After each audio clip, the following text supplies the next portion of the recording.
What is LeBron James at heart? He turned it down what is LeBron when his James teammates weren't there? What is LeBron James at heart? A facilitator. And a facilitator knows that first I have to get you guys engaged. And when I realized, and LeBron said post-game, mentally, I need you guys to be into this game. He called out his teammates 3 times in the mental aspect, saying if you're mentally into this, physically things will show up and develop. I think LeBron realized as a facilitator he couldn't get his teammates engaged in that moment, and he started to force it. It's simple. If I may, Max, I think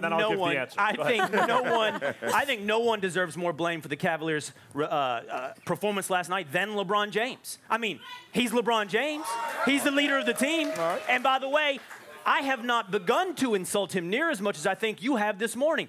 In the course of this day, you have said LeBron James lays game 1, doesn't turn out for game 1 because doesn't need it. History Number 2, when his teammates don't show up, he then passes. He then gives up on it. He can turn down the thermostat once Kevin Love decides not to play. He joins him in taking a pass on the game. Your insults are the worst. That's not it. You have said LeBron James. You have misconstrued my words. I have not. I just to make sure that your argument is underlined. But you know what? Don't let the facts get in the way. The answer is not that do we give LeBron James a pass for game 1, but that LeBron James has earned a lifetime pass for games like that, even in the finals. Understand, he had a bad game by LeBron James standards. If you, as I said earlier, if Westbrook in a finals game went for 26, 15, and 7 with 8 turnovers, we'd all be like, yeah, that's what Westbrook does. That's a Westbrook game. I mean, that's a bad game for LeBron James. Is a game that other all-time greats would be like, wow, it's a pretty good game you just had in the final. But let's say the 8 turnovers override everything else, and he didn't play defense, and Kevin Durant got the best of him and all that. Is LeBron James, the man who just took the Golden State Warriors 6 games when the second best player on the team was Matthew freaking Dellavedova? Is LeBron James the guy who was down 3-1 in the finals against the greatest regular season team of all time and brought him all the way back to win Game 7 on the road? Is that LeBron James entitled every now and then to underperform by his standards, but not by the standards of anyone else on planet Earth, almost to ever live? Yeah, he's got a pass for that. Let's not act like he had a ton of help either. Yeah. What'd you say? No excuses, Max. I mean, a few segments ago, Max, you were talking about he sounds like he's making excuses. Now you're making him for him. This is not LeBron. We're not talking about 2 years ago. I'm not talking about what's going to happen in the rest of the series. I'm talking about yesterday's game. And we're not talking about 2 years ago, and we're not even talking about last year. I don't give lifetime passes. I judge the moment, and he didn't rise to the moment. Wow, that's bleeding. He failed. He failed.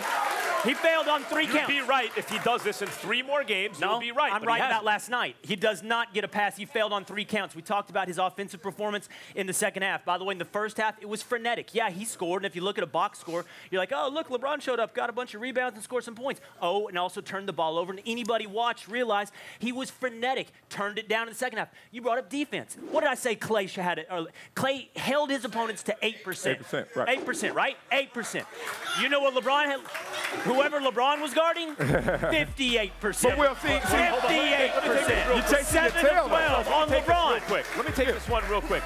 Will, you're arguing that he had a bad game by his standards. There's no argument there among any of us. The question is about the pass. The pass presupposes that he has a bad game. The premise is he had a bad game, and the question here is, do we excuse a bad game from him?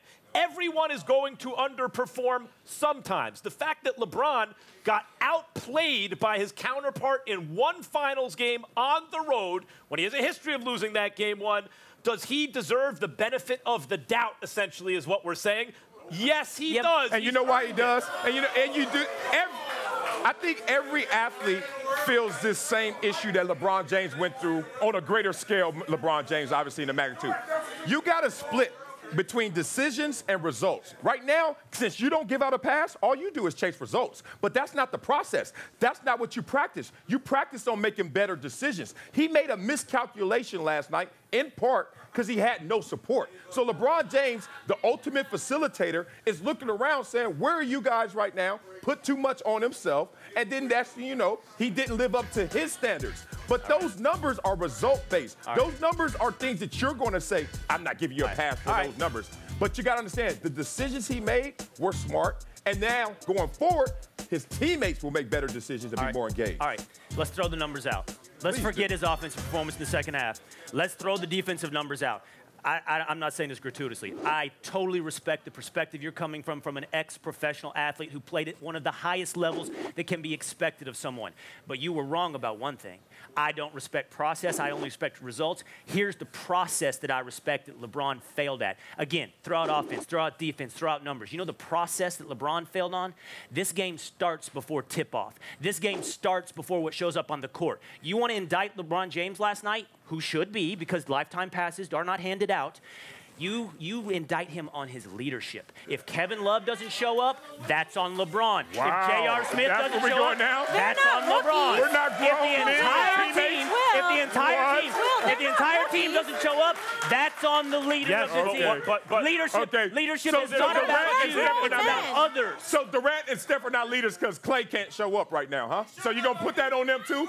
Yeah, they're grown men, Will. Leadership is not about your performance. It's about what you do to the guys around you. I'll accept and your if their premise. team didn't show up, that's on the leader. I will accept your premise. Let's say it's a failure in leadership before tip-off. The Cavs are rested. Of they game need to be rested. one. Of game one. The question, again, is about the pass. With LeBron James, either you're going to argue that a pass doesn't exist for anyone ever, or I mean, that's what you must be arguing. Or LeBron gets a pass. It's one or the other. If you don't give LeBron James a pass for last night, then you never give anyone a pass for anything.